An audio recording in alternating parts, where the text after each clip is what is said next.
Hey guys, tonight we're stepping into the secretive, seductive world of Japanese courtesans, women who were far more than just entertainers. They were artists, elite companions, masters of intrigue, and sometimes survivors of unimaginable pressures. But one subject rarely discussed is what happened when these high-ranking courtesans got pregnant. From secret abortions to bizarre herbal remedies, and even chilling rituals whispered about behind closed doors, their methods were often as shocking as they were heartbreaking. So before you get comfortable, take a moment to like the video and subscribe, but only if you genuinely enjoy what I do here. And let me know in the comments where you're tuning in from and what time it is for you. It's always fascinating to see who's joining us from around the world. Now, dim the lights, maybe turn on a fan for that soft background hum, and let's ease into tonight's journey together. Imagine being dressed in 12 layers of silk so tight you can barely breathe, your hair styled with enough pins to conduct lightning, and your feet forced into wooden shoes so high one wrong step could land you in the next life. Welcome to the daily grind of an Edo period courtesan. Yoshiwara, the most famous red light district of old Tokyo, wasn't just a neighborhood.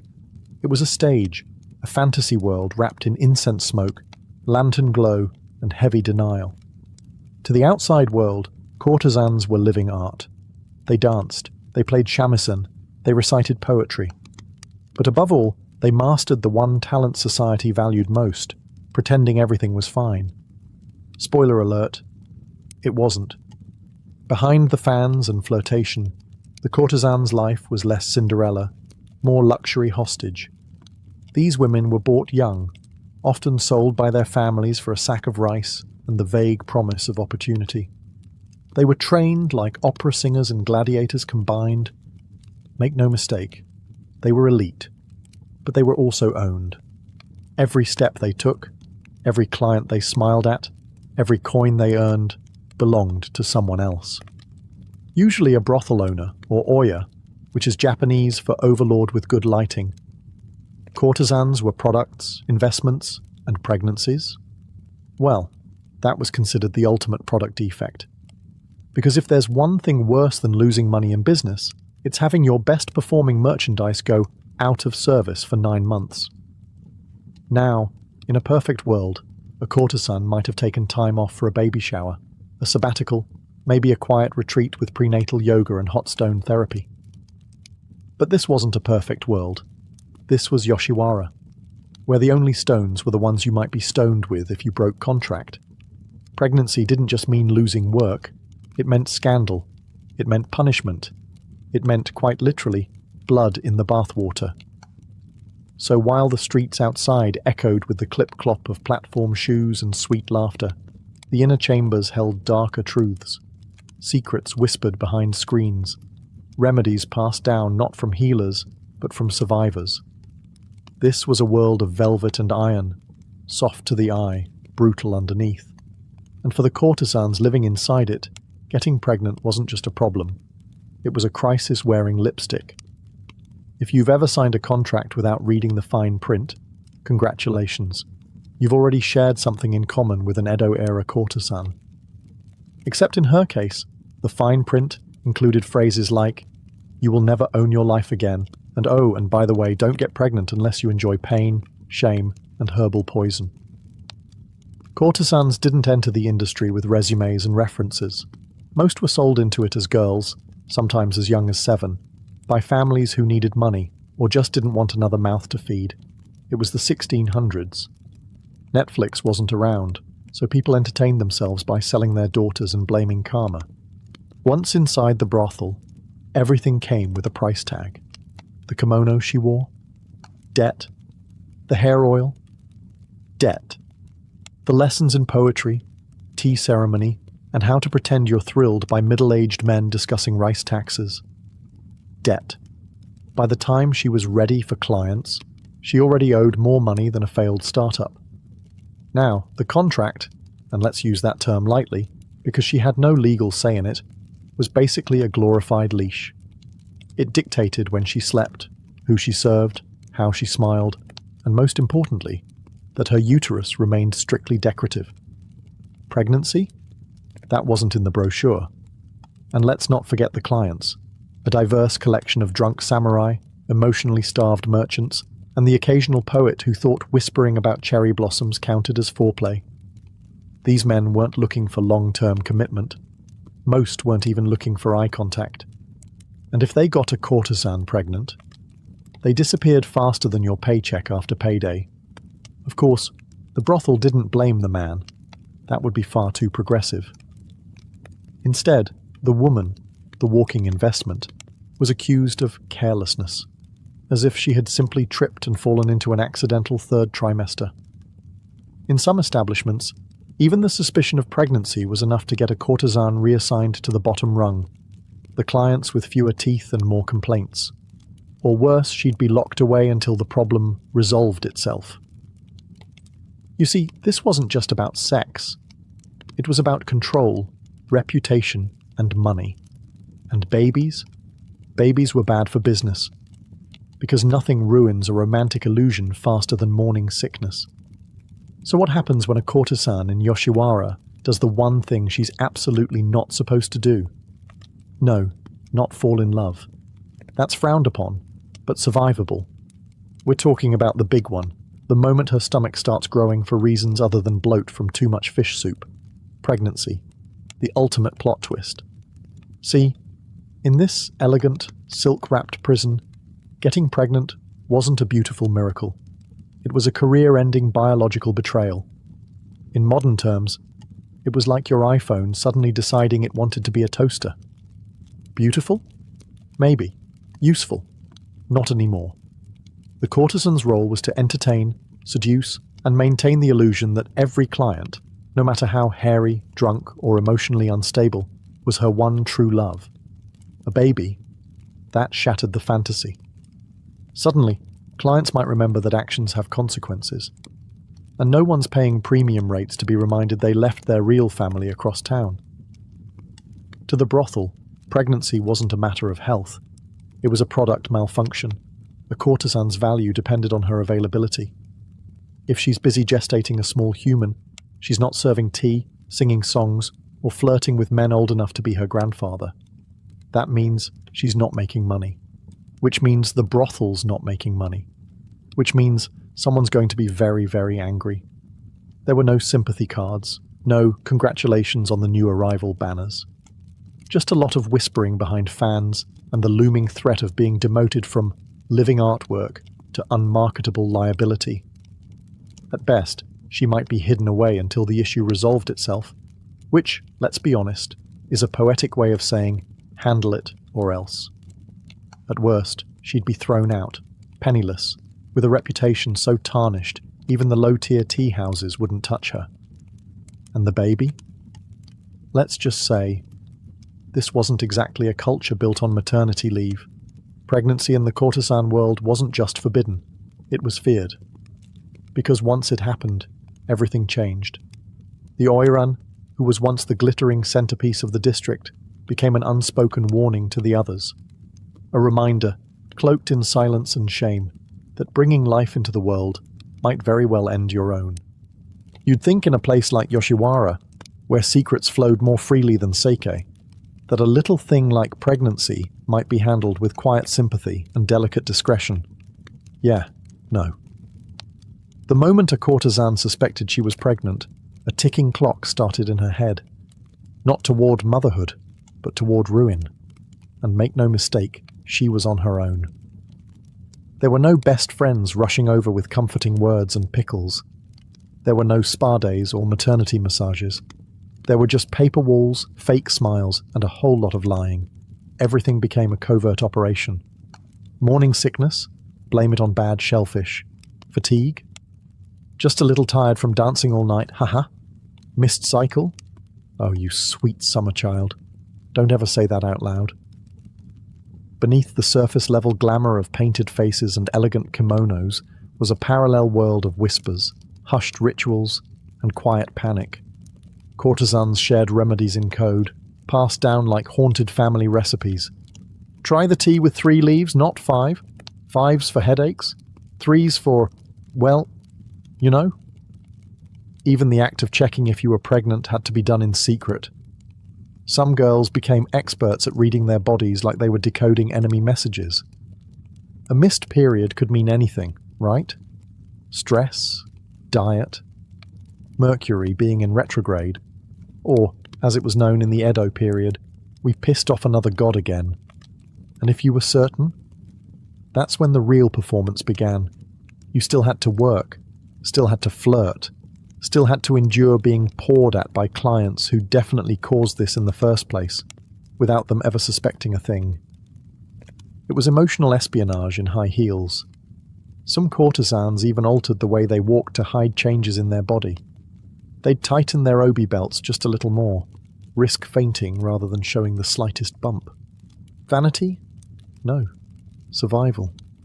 And of course all of this had to be done while still being enchanting, because heaven forbid your emotional distress interrupt someone's evening of purchased romance. Beneath the layers of silk and powdered faces were women quietly waging war against their own biology, and against a world that demanded perfection but offered no grace. And it all had to stay hidden. Because once the secret got out, the kimono wasn't the only thing that could come undone. Let's talk tea. Not the kind you sip while gossiping about your neighbour's suspicious new kimono. No, this tea had a very different purpose, one that came with cramping, bleeding, and the faint possibility of death. Welcome to the courtesan's secret weapon, herbal abortion brews. Because when you couldn't exactly stroll into a pharmacy and ask for one discreet termination, please, you turned to Mother Nature and hoped she was in a merciful mood. The most infamous players in this deadly tea party? Mugwort, safflower, and kanzo, otherwise known as licorice root, which sounds innocent until you realise it was taken in horrifying doses that could make your uterus flip a table. These weren't your garden variety sleepy time teas. These were brewed like potions from a grim fairy tale, steeped long, taken hot, and chugged down in desperate gulps while praying to every god and ancestor you could remember. Did it work? Sometimes. Did it also destroy your insides, induce hallucinations, or give you a fever that felt like a preview of the afterlife? Also yes. The recipes varied. Some were passed between courtesans like coded scrolls. Add ginger if you want it to act faster, one might say. Don't use too much safflower or your skin will start to burn, another might whisper. It was part science, part superstition, and entirely unregulated disaster. The worst part? You had to keep working the whole time. Imagine entertaining clients, smiling sweetly, making small talk about moonlight and cherry blossoms, all while bleeding internally and hoping this was the cup that did the trick. And if the tea didn't work? Well, that just meant it was time to move on to the next method. Because in this game, there were no do-overs, just a terrifying ladder of solutions, each one darker than the last. For some, the herbal tea was enough. For others, it was just the opening act in a play titled, "Please Don't Let the Brothel Find Out." But the truth was clear. In the pleasure quarters, even something as innocent as tea could become a lethal gamble. And when your life is held together by silk, smiles, and secrets, one wrong sip could unravel everything. If the tea didn't work, and let's be honest, herbal roulette wasn't exactly foolproof, there was always another option. More hands-on. Enter the midwives. Not the sweet, smiling birth attendants you might imagine from folk tales. No. These were women of shadows, ghosts in the alleyways of Yoshiwara, legends passed between trembling lips. No signage, no appointments, no receipts, just pain, blood, and a whole lot of praying. They were called Basan, literally old women, and many of them had once been courtesans themselves, retired not by choice, but by the harsh reality of time, and with no savings, no pensions, and no market for grey-haired flirtation.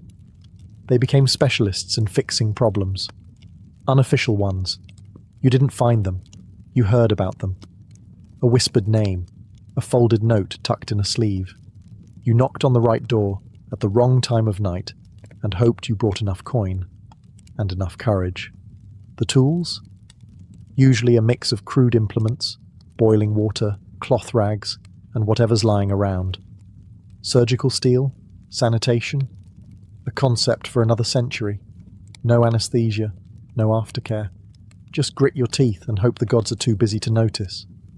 And yet, to desperate courtesans, these midwives were saviours. Grim, sharp-fingered saviours who didn't ask questions and didn't tell lies. Payment wasn't always money. Some took hairpins, trinkets, or silk sashes. One story tells of a midwife who accepted a rare perfume bottle in exchange for silence, then wore it daily like a war medal. The risk? Enormous. Infection, hemorrhaging, permanent infertility, or worse. Many girls never returned to the brothel. The official explanation? She caught a fever. The unofficial one? She caught reality with both hands and didn't survive it. If something went wrong, there was no legal recourse. After all, what could you tell the authorities? "Hello, officer. I illegally sought an abortion while working in a government-regulated sex district. Could you please arrest me last?" These midwives were the final stop before ruin or exile. No training, no ceremony, just candlelight, trembling hands, and the hope that today, death wasn't charging full price. And somehow, even in this world of blood and fear, trust was forged. Between the broken and the ones who helped them break in silence. In most cultures, a hot bath is a symbol of peace. Relaxation. A little self-care after a long day of pretending to like your job. But in the world of Edo period courtesans, a hot bath could mean something far more sinister and far more permanent. Welcome to the boiling bath method, a home remedy that promised to take care of the problem by turning your womb into a sauna from hell. The idea was simple. Soak in a bath so hot, your body would forcibly reject the pregnancy. Think of it as a spa day, designed by a sadistic herbalist with a grudge against reproductive health. The method was whispered about in hushed tones behind paper screens. "Stay in until you feel dizzy," they'd say. "If you faint, it's working." Medical advice at its finest. Some girls added special herbs to the water. Mugwort again, of course, because apparently that plant was the Swiss Army knife of uterine sabotage. Others drank sake beforehand, because why not combine internal poisoning with external overheating? It was dangerous. Extremely dangerous. You weren't just risking the pregnancy, you were risking your own life. Scalding burns, shock, heat stroke. There are accounts of women fainting mid-bath and being dragged out unconscious, only to die quietly in some hidden room while the brothel continued its evening business. Nothing ruins a client's mood like stepping over a corpse on the way to his sack tray. And yet, the method persisted, because it was fast, cheap, and relatively discreet. No tools, no midwife, just water, willpower, and a very high pain tolerance. The courtesans were told to breathe through the pain, to stay calm, to keep quiet, even while their bodies boiled from the inside out. Also, the brothel wouldn't lose its best moneymaker. Because nothing screams customer service like telling a girl to self-harm quietly in the back room. If the bath worked, the pregnancy ended. If it didn't? Well, there were always darker options.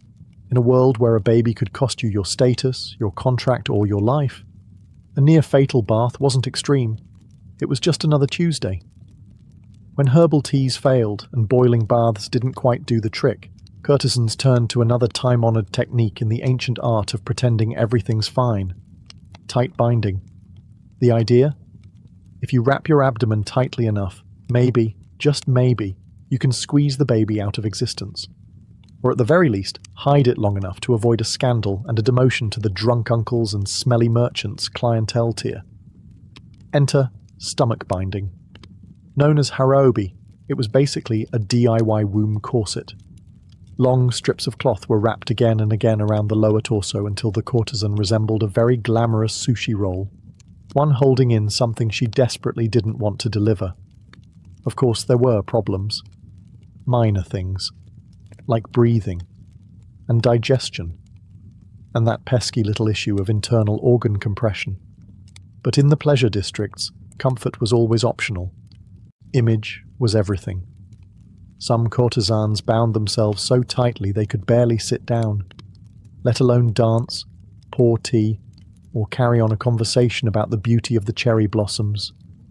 But they did it anyway, because a visible pregnancy was social suicide. And in Yoshiwara, appearances weren't just maintained. They were enforced.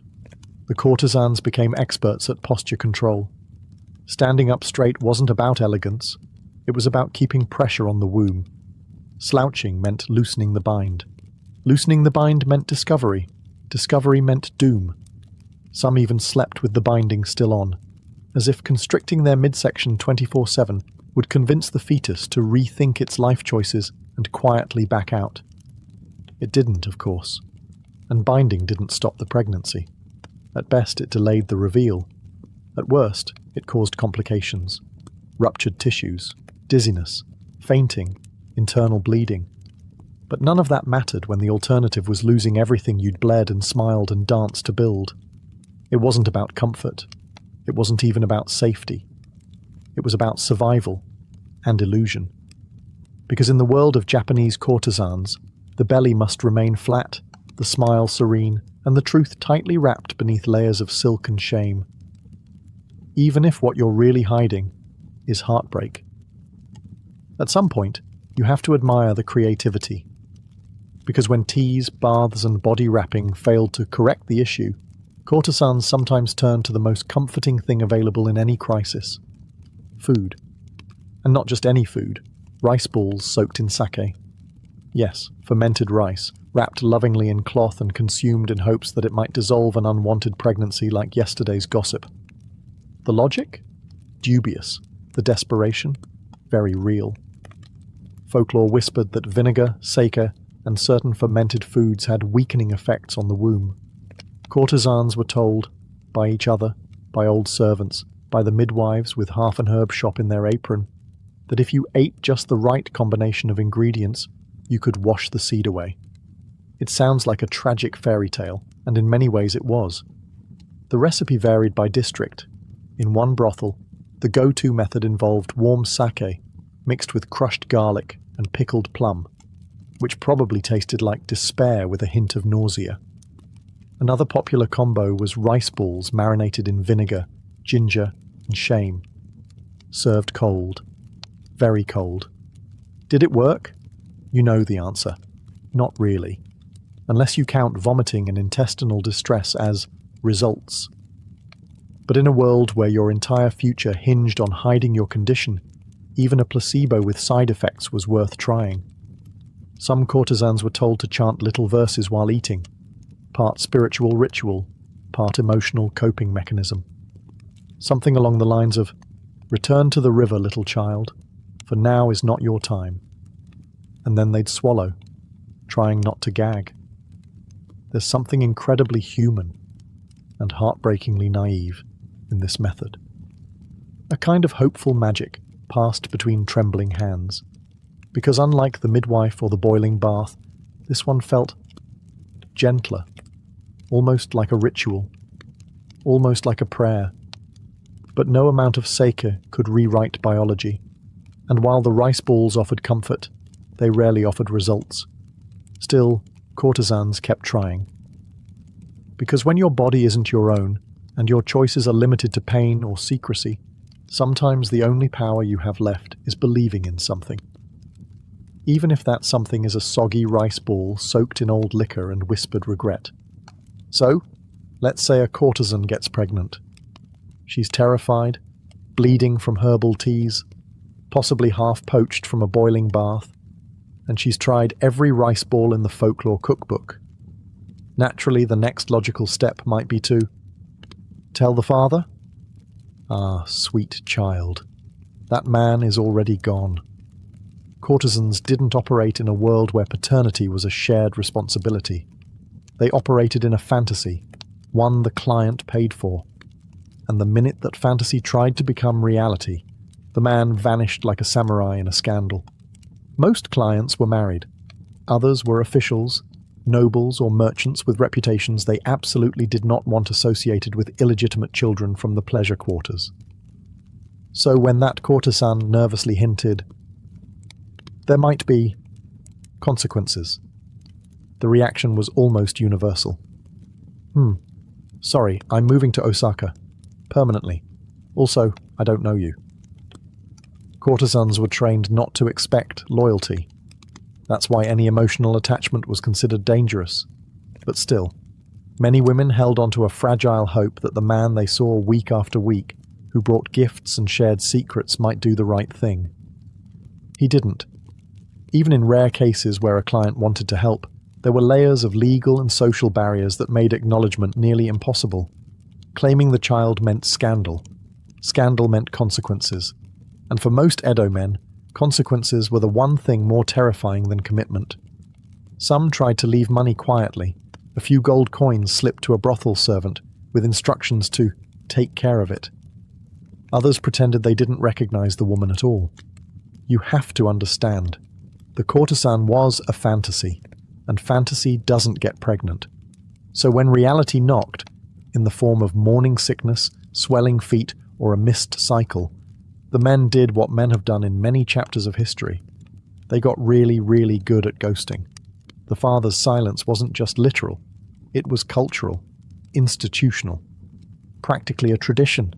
No messages, no visits, no names on scrolls. Just another shadow in a world already thick with them.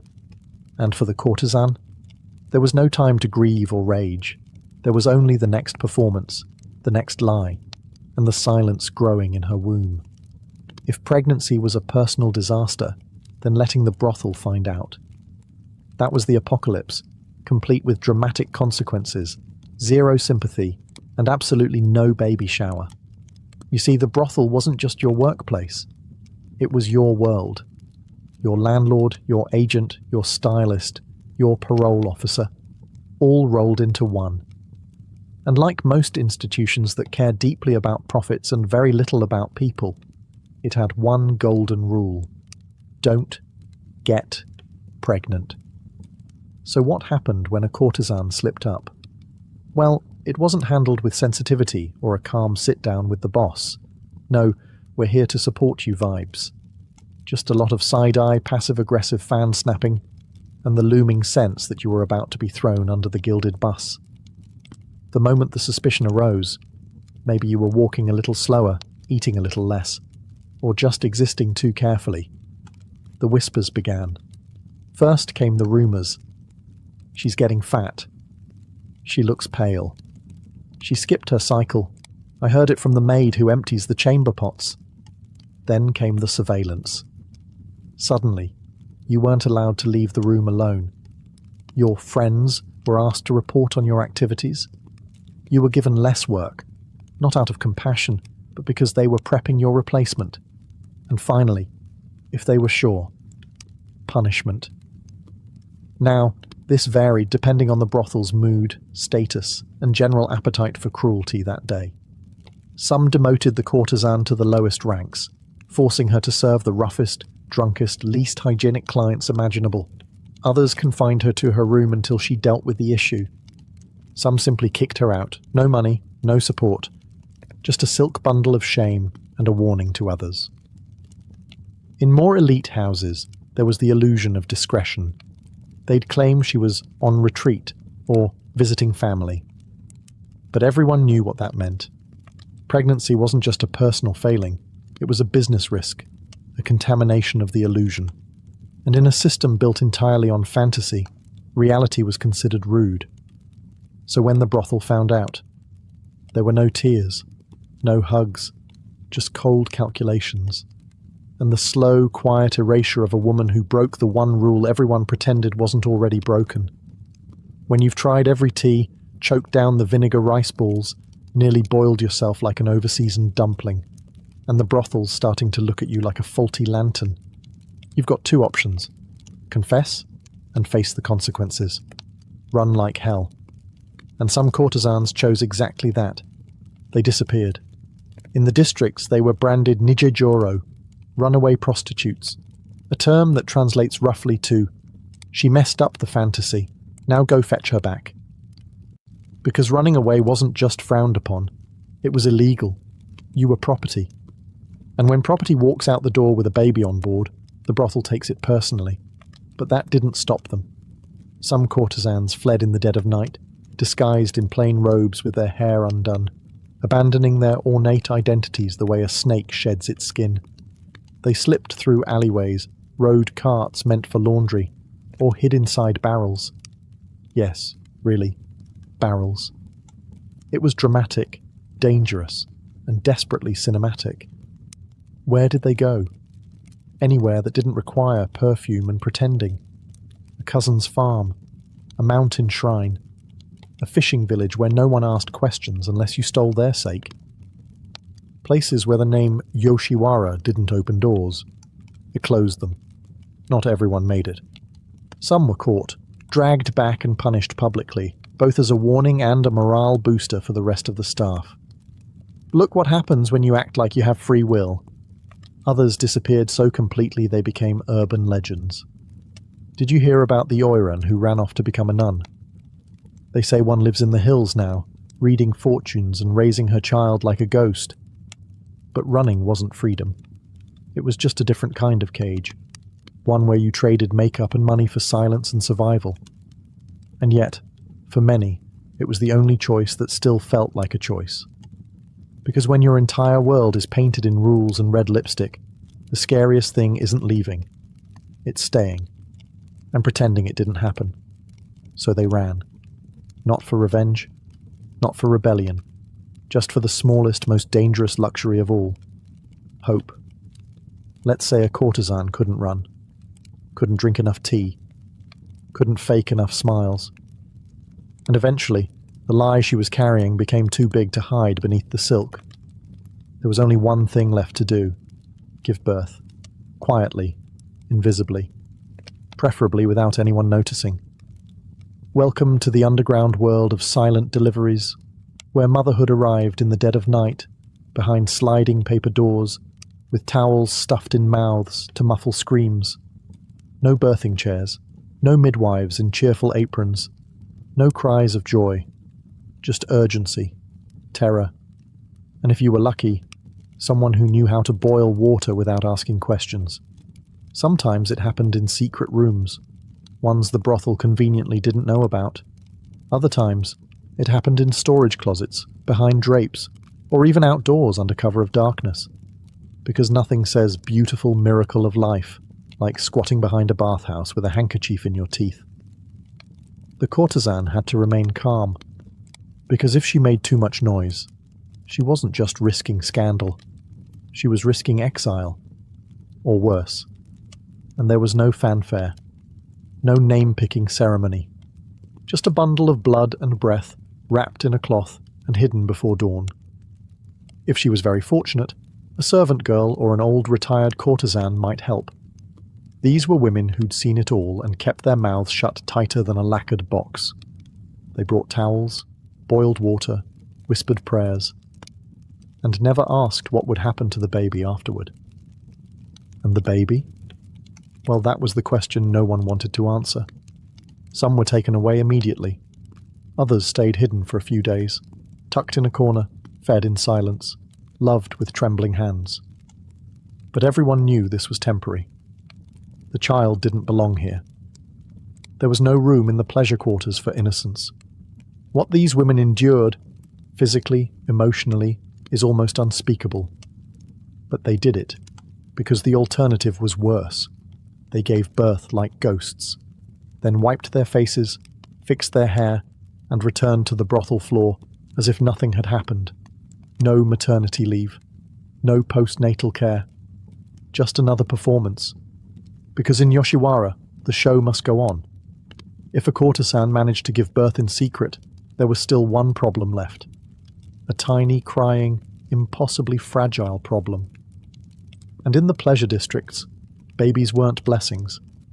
They were liabilities with lungs. Loud, hungry, and impossible to explain to your next client. So what did she do? She walked, under cover of night, to the edge of town, to the roadside, to a place built for tragedy, a shrine of abandonment. Known as koya or ubasut sites, these were quiet stone shrines tucked into the corners of society, halfway between a place of worship and a dumping ground. They weren't publicized, but everyone knew they existed, and everyone knew what they were for. A mother, often a courtesan, a servant, or any woman society had failed, would leave her infant on the steps, swaddled tightly, sometimes with a name, sometimes with nothing but a small charm or folded prayer paper tucked into the cloth. And then she walked away. No goodbye, no witness, no turning back. If she was lucky, a monk or kind stranger might find the child. Sometimes a temple took them in, raising them in silence. Other times they were passed to orphanages, or into servitude, or simply vanished into the folds of forgotten stories. The courtesan didn't leave her child because she didn't care. She left it because there was no other path. The brothel wouldn't allow children. The law offered no protection. And even if she ran, what future could she offer a baby while hiding from bounty hunters with nothing but a comb and a blood-stained obi? So she did the unthinkable, not out of cruelty, but out of love, twisted by desperation. Some shrines were said to be haunted. Locals claimed they heard crying at night, not from the babies but from the women who left them. Echoes of regret carved into the wind like invisible gravestones. It wasn't just a shrine. It was an altar to every dream that never stood a chance. And the worst part? No one ever asked who left the child, because in the floating world of courtesans, everyone already knew. They just pretended not to. In the eyes of Japanese tradition, an unborn or aborted child isn't just a medical footnote, it's a spirit. And in the world of the courtesan, these spirits were everywhere. They were called Mizuko, literally, water children. A poetic name for something profoundly heavy. The souls of children who were never born, or who were born and never raised. And no matter how silent the birth, how quiet the abandonment, these spirits didn't simply disappear. They lingered. Mizuko were believed to float between worlds, not fully in the realm of the living, yet not quite passed on either. In many ways, they mirrored the women who carried them. Courtesans, after all, also existed between realities, glamorous but enslaved, adored but discarded, present but unseen. And so a strange kinship formed, one ghost carrying another. Some women were haunted, not just emotionally, but spiritually. It was said Mizuko could cause misfortune, illness, or nightmares if not properly honoured.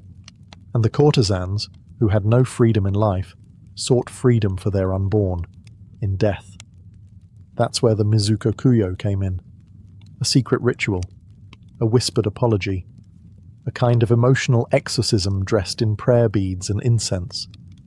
The ceremony was small, sometimes held at a quiet temple outside the district, sometimes performed in private, late at night, with only a flickering lantern and trembling hands. Offerings were left, baby toys, flowers, little red bibs tied around Jizo statues, the Buddhist guardian of children and travellers. Courtesans couldn't raise their children, but they could ask the gods to protect them.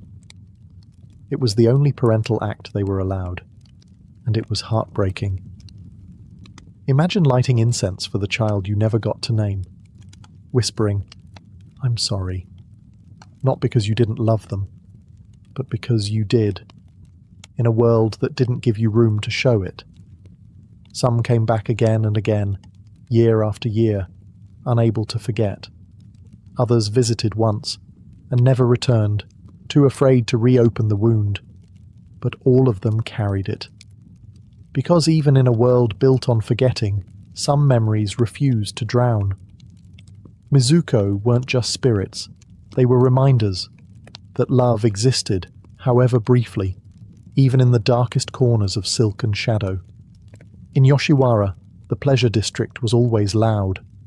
Laughter echoed down lantern-lit alleys. Music floated through the sliding doors. Perfumed clients shouted about love they didn't mean. Courtesans giggled, poured sake, and told 100 lies an hour, all for the price of illusion. But beneath all that noise, something remained perfectly still. Silence. A specific, deliberate kind. The kind that wrapped itself around certain topics, like a velvet chokehold. And at the centre of that silence was the unwritten rule. We don't talk about pregnancy. Every courtesan carried an invisible weight. Contracts, expectations, debt, desire. And for the ones who got pregnant, that weight tripled overnight. It pressed on their lungs, their decisions, their very skin. But somehow they kept dancing. They still performed, still laughed at jokes they'd heard 1,000 times, still painted their lips blood red and pretended they weren't bleeding somewhere else entirely. Because strength, in Yoshiwara, wasn't about force. It was about endurance. The ability to carry your pain like it was part of your costume. To cry only when your makeup was waterproof. To bind your womb, bind your heart, and keep serving tea as if nothing inside you was unraveling. Some might say they were trapped, and they were. But even in the cage, they found ways to sing. They learned to master control, not over their fate, but over how they wore it. They consoled each other with gestures instead of words. They protected secrets, not because they were ashamed, but because trust was rare and sacred. They taught younger girls the quiet codes, how to hide, how to lie convincingly, how to survive one more day in a world that profited from their obedience. They weren't fragile like glass. They were fragile like porcelain, beautiful, dangerous to mishandle, and capable of enduring centuries of pressure. No one wrote poems about that strength.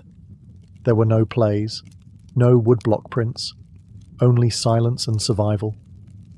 But if you looked closely, in the tilt of the head, the narrowing of the eyes, the slight tremble in the hands pouring tea, it was there. They were artists, yes, but they were also warriors, painted in rouge and wrapped in silk. And for those who carried the unbearable, the unborn, the forgotten, the shame no one dared name, the fact that they still stood at all, that was strength, disguised as elegance, disguised as grace. But make no mistake, it was strength. They were never supposed to be remembered. Courtesans existed to be consumed, not known. Admired, desired, painted, yes. But understood? Never. And once they faded from the spotlight, they were swept aside like yesterday's incense smoke. Especially the ones who got pregnant. There were no statues for them, no poems carved in stone, no history books recording the names of the girls who bled quietly behind the screens, who left offerings for children no one else ever saw, who disappeared in the night with swollen bellies and broken contracts. But they existed, and they mattered. Behind every fan flutter and practiced laugh was a human being surviving the impossible. They carried beauty like armor and shame like a shadow. They were punished for wanting love, exiled for making life, and buried in the footnotes of history like an inconvenience. And yet, they still found ways to fight. Not with swords, not with speeches, but by enduring, by holding on to moments of kindness in a world designed to forget them, by protecting each other in small, defiant ways, a whispered warning, a smuggled remedy, a silent prayer at a shrine that smelled of old moss and ghost stories. Remembering them isn't just about justice, it's about truth. It's about pulling back the silk and acknowledging what was really there all along. The heartbreak, the resilience, the quiet rage of women forced to choose between survival and self. They weren't weak.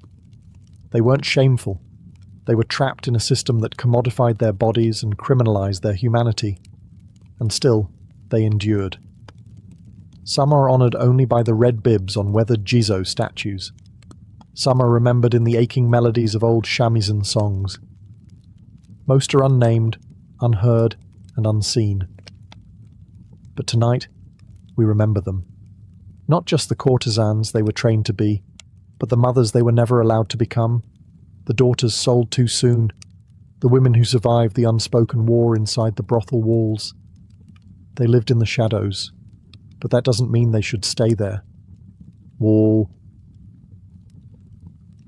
It didn't start with a bang. No, the moment that would transform the American West forever came quietly, as soft as the flow of the American River itself. It was January 24th, 1848. James W. Marshall, a carpenter overseeing the construction of a sawmill for a man named John Sutter, was inspecting the tail race, the ditch that allowed water to flow away from the wheel. The water was rushing a little too fast. Rocks had shifted. The soil needed clearing. Then he saw it. A flicker. A flash. A yellow gleam in the muddy shallows. Gold. He picked it up, rolled it between his fingers, bit it, because that's what people did in those days to check if wealth had actually arrived. He showed it to a colleague, then to Sutter. And Sutter, upon realizing what this meant, didn't cheer. He didn't celebrate. He panicked. Because Sutter had a dream, an empire of agriculture, peaceful, profitable, and utterly not filled with treasure hunters. A gold rush would bring chaos, squatters, thieves, land disputes. And it did, just not right away. You see, for a short moment, they managed to keep it quiet. A secret fortune, a private revolution. That moment didn't last. Within weeks, whispers echoed across saloons and trading posts. By spring, sailors in San Francisco were abandoning their ships mid-voyage. Entire towns emptied overnight. Men ran from jobs, from homes, even from families, all chasing a river-born dream.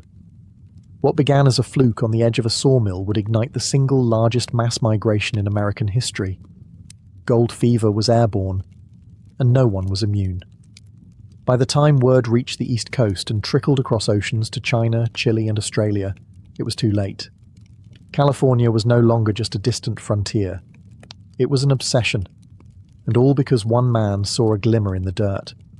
It wasn't the first time gold had been found in America, but it was the first time it rewrote the future overnight, because this wasn't just a discovery, it was a spark, and everything was about to catch fire. By the time 1849 arrived, California was no longer a distant rumor. It was a magnet, and the world was iron. Tens of thousands of people, mostly men, were on the move. From New York to New Orleans, from London to Lima, from Canton to Cape Horn, the rush had begun. They came on foot, by wagon, through blistering deserts and over ice-choked mountains. They came on ships that rounded the tip of South America, months at sea, just for the chance at a golden miracle. They were dreamers, desperate men, adventurers, crooks, widows in disguise. Entire ships were abandoned in San Francisco's bay, their crews running inland with shovels and gold pans. Some called it madness, others called it destiny. By the end of that single year, California's population exploded from barely 15,000 to over 90,000. San Francisco ballooned from a sleepy port to a wild, chaotic boomtown. Streets were lined with tents, gambling halls, and hastily thrown together wooden shacks. The sound of hammers and pickaxes filled the air, competing with music, shouting, and gunfire. There were no banks, no law, no plumbing, just gold fever and the insanity that came with it. They called themselves the 49ers. Most arrived poor, sunburned, and covered in dust. They carried little more than blind hope and crude tools. Few had mining experience. Even fewer would strike it rich. But the dream was powerful enough to erase the odds. One man might dig for months and find nothing. Another could stumble upon a sparkling nugget the size of a walnut and suddenly be rich beyond imagination, at least until he lost it all in a drunken poker game. And still, they came. Every wagon that creaked westward carried more than tools. It carried ambition, desperation, and a fierce belief in reinvention. That out here, past the edge of everything, a man could become something new. 1849 wasn't just a year, it was a breaking point. And it reshaped not only California, but the very idea of America, a nation now obsessed with movement, with fortune, and with the myth that the next shovel full of dirt might change everything. When the gold came, the towns followed, almost overnight. A miner struck it rich near a stream, word got out, and suddenly hundreds of tents popped up like mushrooms after a storm. Within weeks, the tents turned to timber shacks. A saloon opened, then 2, then 10. A blacksmith arrived. Maybe a newspaper, a gambling hall. And just like that, a town was born. They called them boom towns because they didn't grow. They exploded. Places like Hangtown, Whiskey Town, and Rough and Ready weren't built on urban planning. They were built on adrenaline and blind hope. There were no mayors, no laws, no sidewalks, just mud, whiskey, and a whole lot of men with pickaxes and short tempers. By day, these men clawed at the hillsides and panned the icy rivers. By night, they drank, gambled, fought, and made terrible decisions in candle-lit saloons. Fortunes could be won with one lucky swing of a pick, and lost in a single hand of poker. There were no rules, or rather, there were too many, made up on the spot and enforced by whoever had the biggest gun or the loudest voice. Justice was improvised. Courtrooms were rare. Lynch mobs were not. But it wasn't just lawlessness. It was loneliness too. The population was overwhelmingly male. For every woman, there were dozens, sometimes hundreds, of men. Letters from the East spoke of homesickness, heartbreak, and men crying quietly by campfires. The gold wasn't always in the ground. Sometimes it was just a memory of what they left behind. Some towns flourished for a time. San Francisco transformed from a sleepy harbor to a rowdy, bustling gateway to the goldfields. But many others didn't last. When the gold dried up, the people vanished. What was once a buzzing boomtown became a ghost town. Buildings left to rot, saloons still stocked with broken glasses, wind whispering through empty jail cells. The gold rush didn't just create towns, it devoured them. For every success story, there were hundreds of shattered dreams, buried beneath muddy floors and abandoned tools. But no one came west expecting guarantees. They came for a chance. And boomtowns, chaotic, filthy, and burning with hope, were where that chance lived. For a little while, gold fever sounds romantic, until you're knee-deep in freezing river water, swinging a pickaxe into rock, sleeping on dirt, and calling beans your only friend. The life of a prospector wasn't glamorous. It was hard, lonely, and often miserable. But still, they came. Because the promise of riches, even the slimmest chance of it, made men do impossible things. Most arrived with little more than hope and a few essentials: a pickaxe, a shovel, a gold pan, and maybe a tin plate or two. If you had money, you might splurge on a rocker box, a wooden contraption that let you sift through more dirt at once. If you really had cash, a long tom sluice. If not, it was all down to your 2 hands and gravity. And patience. Panning for gold meant hours bent over a river, swirling sediment, hoping to catch a flicker of yellow among the rocks. Some struck it rich in a day. Most didn't.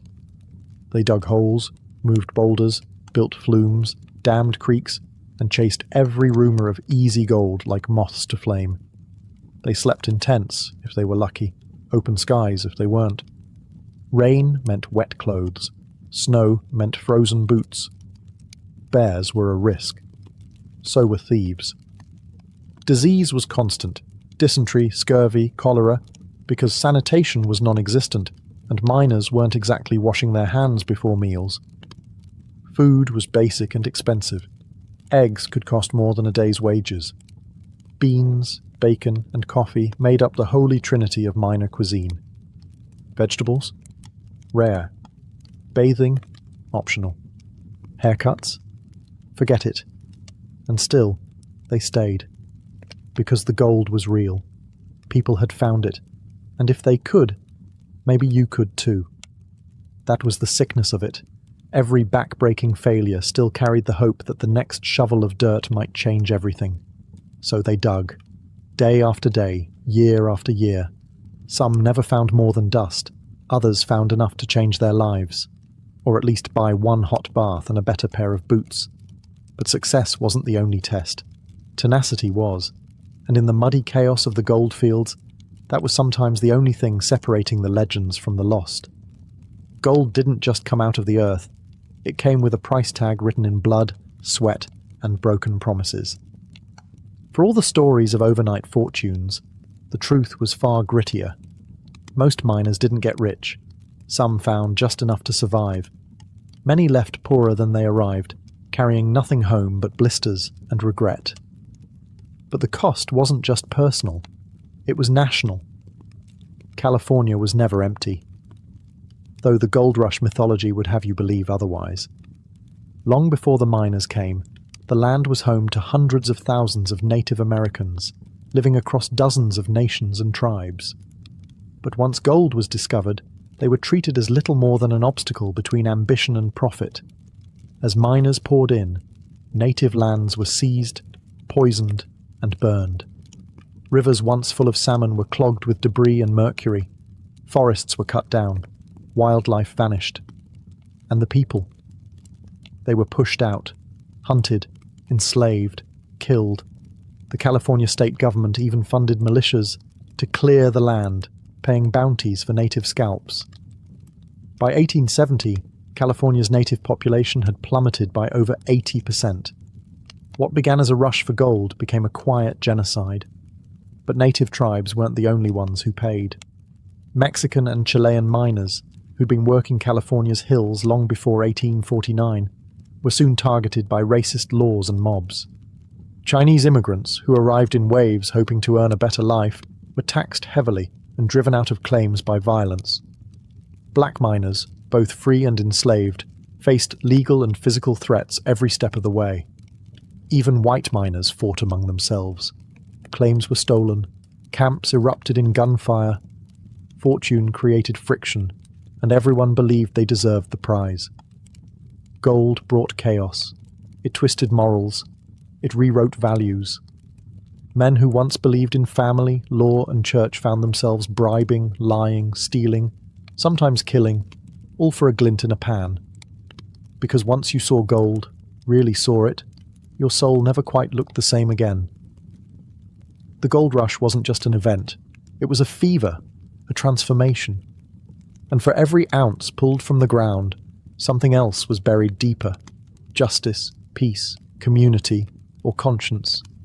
Gold may have glinted in the rivers, but justice, that was a little harder to find. In the early days of the California gold rush, there were no real laws. California wasn't even a state yet. It was a lawless, rapidly changing frontier where a man's wealth, or the size of his revolver, often decided right from wrong. And so, the miners made up their own rules. They formed what were called mining codes, loose agreements about claim sizes, boundaries, and behavior. If someone broke the rules, they were brought before a jury of their muddy, exhausted peers. But fairness was relative. He stole my shovel, might get you a warning. He found a nugget on my land, might get you hanged. Yes, hanged. Vigilante justice became the norm. There weren't enough sheriffs, so towns formed vigilance committees. These were self-appointed enforcers, quick to punish and rarely interested in trials. Suspects could be whipped, run out of town, or tied to a tree with a rope around their neck, often without evidence. And saloons. They weren't just places to drink. They were courtrooms, gambling halls, and sometimes execution grounds. A drunken insult could escalate into a shootout. A lost card game might end in murder. Gunsmoke and lawlessness danced side by side beneath swinging lanterns. Theft was rampant. Claim jumping, when someone tried to take over another man's land, could spark all-out war between rival camps. Property lines were often decided with fists, bullets, or hastily scribbled signs nailed to trees. But amidst the chaos, something strange happened. Communities began to emerge. Makeshift governments formed. Real sheriffs were elected. Towns started building courthouses instead of gallows. California drafted a constitution in 1849. even before it officially became a state in 1850. The Wild West began to tame itself, slowly, violently, unevenly. But the scars of that early lawlessness never quite healed, because in the goldfields, justice had always been improvised, and even when the rules arrived, they came too late for many, buried beneath the hills, forgotten in dry creek beds, or swinging from tree branches that once doubled as judges. The California gold rush wasn't just an American story. It was a worldwide alarm bell, and it rang loud. By 1850, ships from every continent were docking in San Francisco Bay, their sails heavy with wind, their decks heavy with dreamers. Gold fever had gone global, and California wasn't just a place. It was an idea. They came from Chile, seasoned miners who had worked South America's goldfields long before the discovery at Sutter's Mill. They came from Peru, Mexico, and the West Indies, bringing skills, spices, and music. From China, thousands crossed the Pacific in wooden boats, driven by famine, poverty, and the promise of Gold Mountain. Europe sent its share too, Irish, Germans, Italians, and Frenchmen, many escaping revolution, poverty, or war. Even a handful of Australians showed up, having chased their own gold and figured they'd try again on another continent. California became a swirling, churning, multilingual chaos. Tents pitched side by side, arguments shouted in a dozen dialects, cooking fires filling the hills with scents from 5 different continents. At first it seemed like something beautiful, a global gathering, all drawn by the same dream. But dreams have borders, and when gold was scarce, prejudice grew fast. Foreign miners were often viewed with suspicion or outright hostility. Their success was resented, their accents mocked. Laws like the foreign miners' tax were introduced, targeting non-American miners with steep fees and harassment. Chinese miners were especially vulnerable. They were driven from claims, beaten, sometimes killed, while officials looked the other way. Spanish-speaking miners, even those born in California, faced legal discrimination and mob violence. Racism wasn't just casual, it was policy. Still, many stayed. They built communities, temples, churches, and businesses. San Francisco's Chinatown took root. Latino towns thrived along old Spanish land grants, and even as they were pushed to the margins, these global pioneers helped shape the future of California, in its food, its language, its spirit. The gold rush didn't just bring people west, it brought the world west. And for better or worse, it showed what happened when cultures collided not over ideals, but over gold. Gold has a way of running out, even when the fever doesn't. By the mid-1850s, the rivers were quieter. The easy gold, the glittering flakes and nuggets that could be scooped from shallow stream beds, was gone. What remained was deeper, harder to reach, and required tools that most miners couldn't afford. The rush was over. Those who came expecting instant wealth now faced a cruel truth. The gold rush had never been a promise, only a gamble. And for most, the house had won. Some stayed, switching from panning to wage labor in large mining operations. These industrial outfits used hydraulic mining, massive jets of water blasting entire hillsides apart to extract the precious metal. It was faster, more efficient, and devastating. Landscapes were shredded, rivers clogged with debris and mercury. Farmland downstream was ruined. The gold might have still been flowing, but it came at a terrible cost, and lawsuits would eventually bring hydraulic mining to a halt decades later.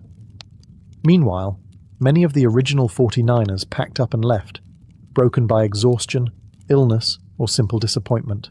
Some returned home, pockets empty. Others drifted into new frontiers, Oregon, Nevada, Colorado, chasing the next rumor, the next miracle, and a few stayed. They became shopkeepers, ranchers, teachers, mayors. They built California not with shovels but with roots. Because while the gold was drying up, something else had taken hold. Possibility. California had transformed. It was no longer a forgotten territory. It had roads, ports, towns, newspapers, banks, and, Finally, statehood. In 1850, just 2 years after Marshall's discovery, California officially joined the Union. The gold rush was over, but its impact was irreversible. It had redrawn the map. It had filled the West with people, ambition, and violence. It had shattered indigenous populations, transformed the economy, and turned a sleepy frontier into a symbol of American reinvention. What began with a sparkle in a river ended with an empire in motion. And while the miners moved on, California stayed gold, not just in its hills, but in its legend. Because sometimes the greatest treasure isn't what you dig up. It's what you build after the digging ends. The gold rush ended, but its echo never stopped. Even today, nearly 2 centuries later, California still wears the gold rush like a second skin. Its nickname? The Golden State. Its motto? Eureka. I have found it. It's not subtle. This wasn't just a historical event. It became a national identity, a cultural myth baked into America's DNA. Because the gold rush wasn't just about gold, it was about reinvention. It taught a young, hungry nation that fortune wasn't inherited. It could be chased, dug, fought for. That you didn't need a noble name, just a shovel and a little madness. It was the beginning of the American dream as we now know it. Move fast, take risks, stake your claim. But the legacy is complicated.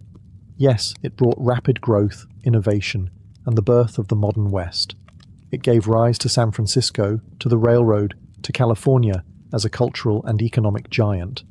But it also left scars, deep ones.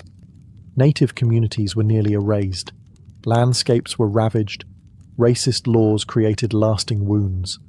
Chinese laborers, Mexican miners, black pioneers, they built California too. But their stories were buried under the glittering myth of the white prospector with the lucky pan. And yet, people still come. Not for gold, perhaps, but for something like it. For tech, for fame, for reinvention. Silicon Valley isn't far from Sutter's Mill. The tools have changed, from pickaxes to code. But the hunger? It's the same. That's the real legacy. The belief that somewhere just over the horizon, with enough guts and luck, everything can change.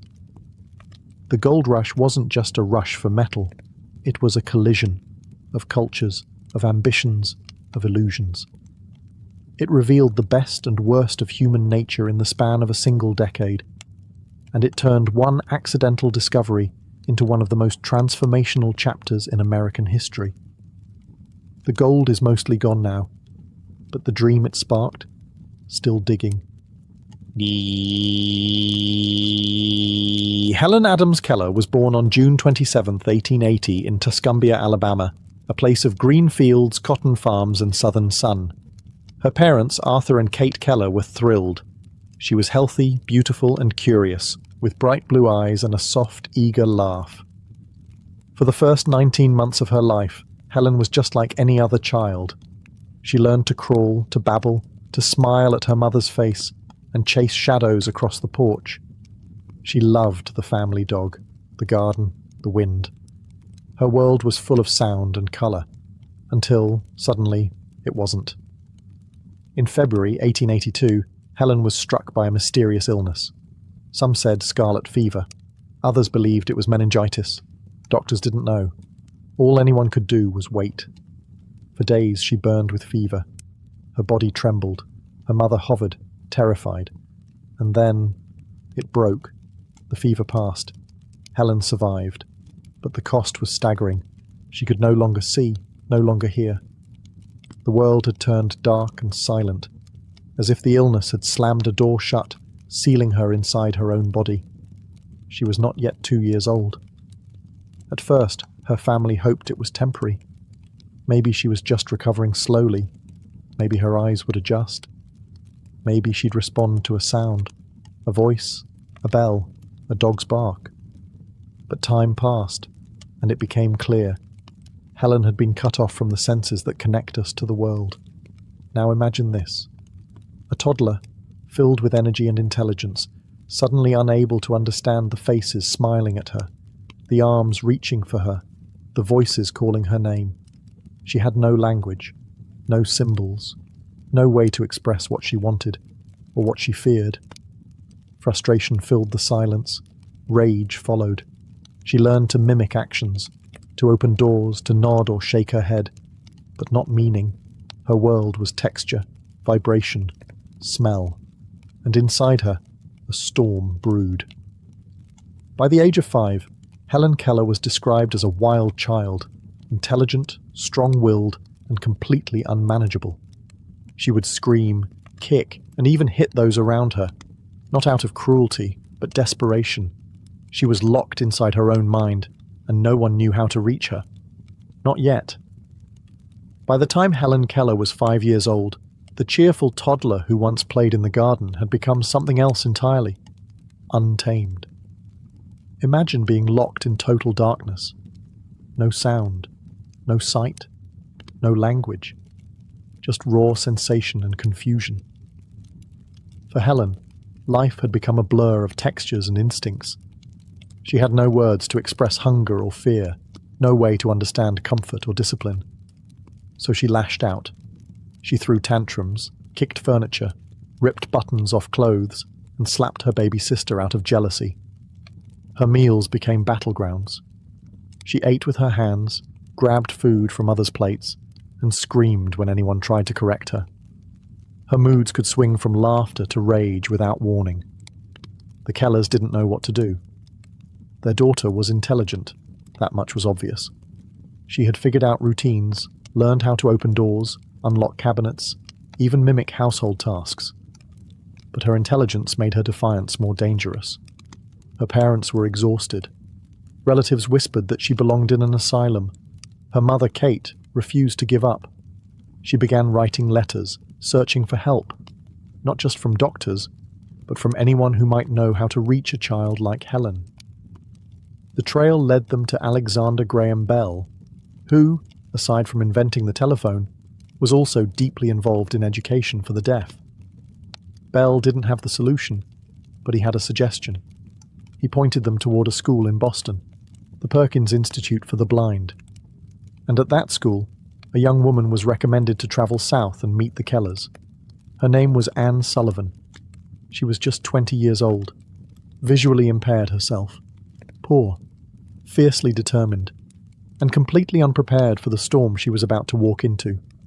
When Anne arrived in Alabama in March 1887, she was greeted by a bright, beautiful child, uncombed hair, wild eyes, a mischievous grin, and a scream that could shatter windows.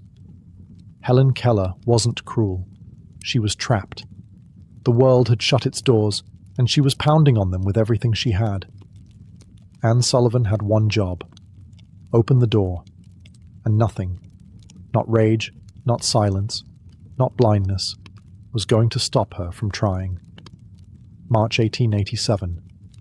Tuscumbia, Alabama. A young woman named Anne Sullivan had arrived, determined to teach the unteachable. She moved into a small cottage on the Keller property, taking Helen away from the main house, away from indulgence, distraction, and pity. Anne's method was radical: structure, discipline, and above all, language. But how do you teach language to a child who doesn't hear words or see letters? Anne began by spelling them into Helen's hand, one letter at a time, using the manual alphabet used by the deaf. D-O-L-L, she would sign into Helen's palm as she handed her a doll. Helen copied the movements. She was smart, curious, but to her it was just finger play, motions with no meaning. She could mimic 100 signs and still not grasp that things had names. Anne was relentless.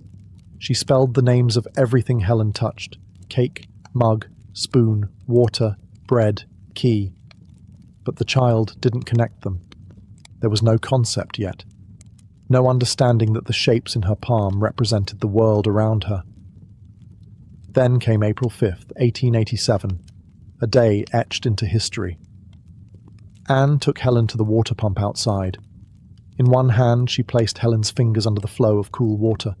With the other, she spelled into her palm, W-A-T-E-R. Again and again. Water splashing, fingers moving. Water. Suddenly, Helen froze. The chaos inside her calmed. Her face lit up with wonder. She dropped the mug. She touched the ground. Anne spelled earth. She touched the pump. Anne spelled pump. She touched Anne's dress, her face, her own hand. She had gotten it.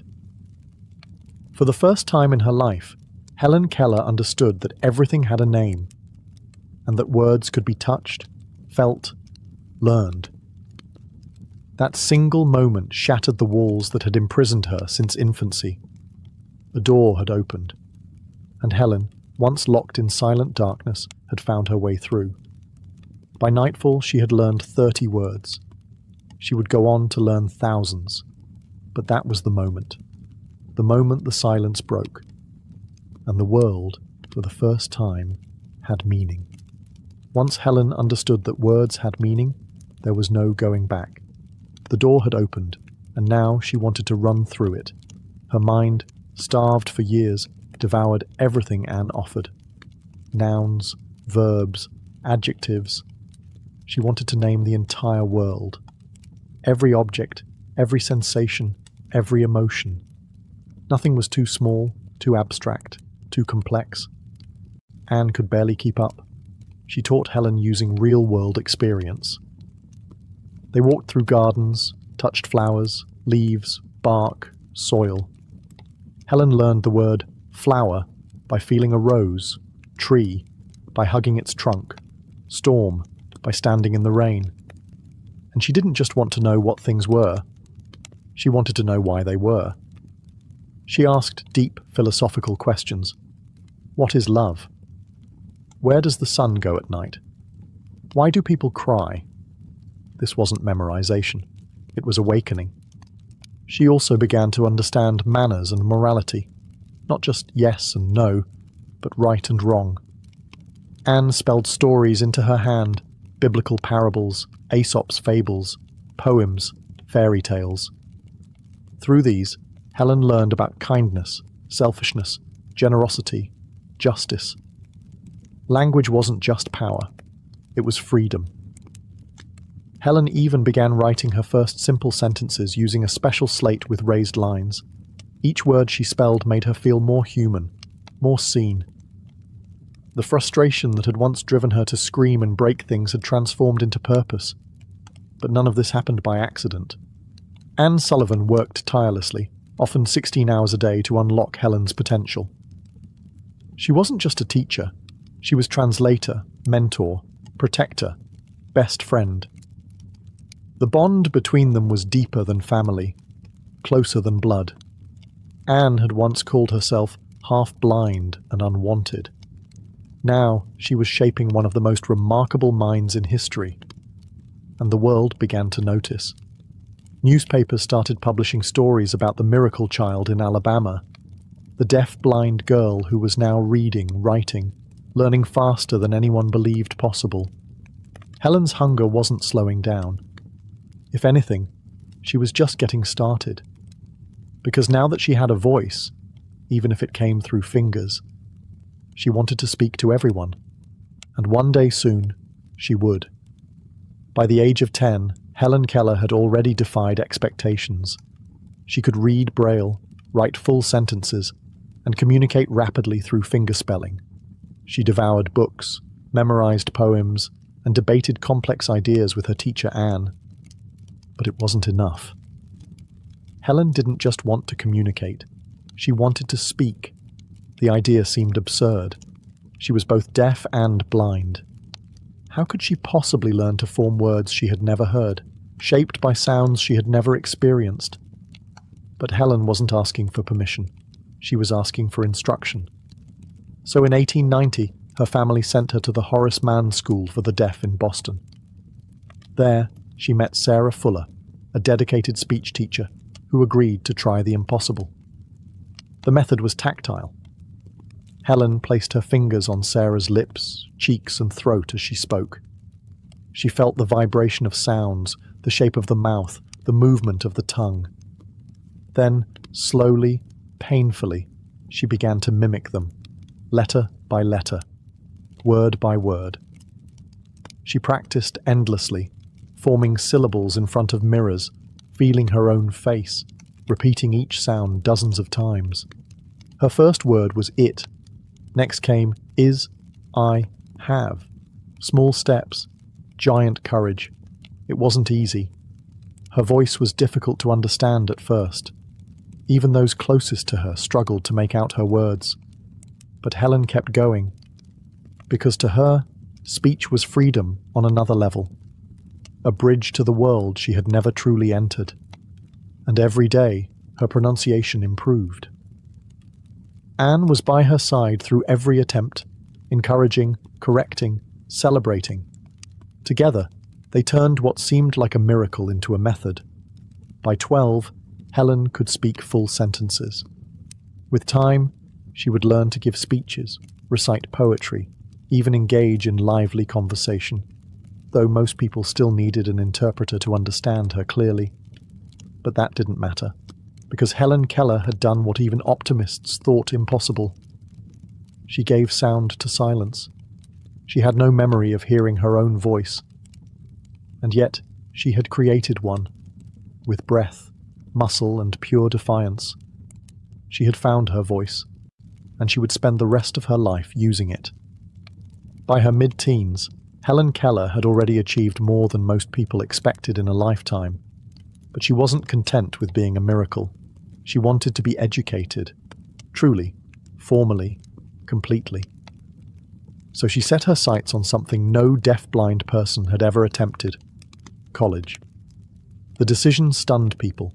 Some admired it, others mocked it. But Helen didn't care.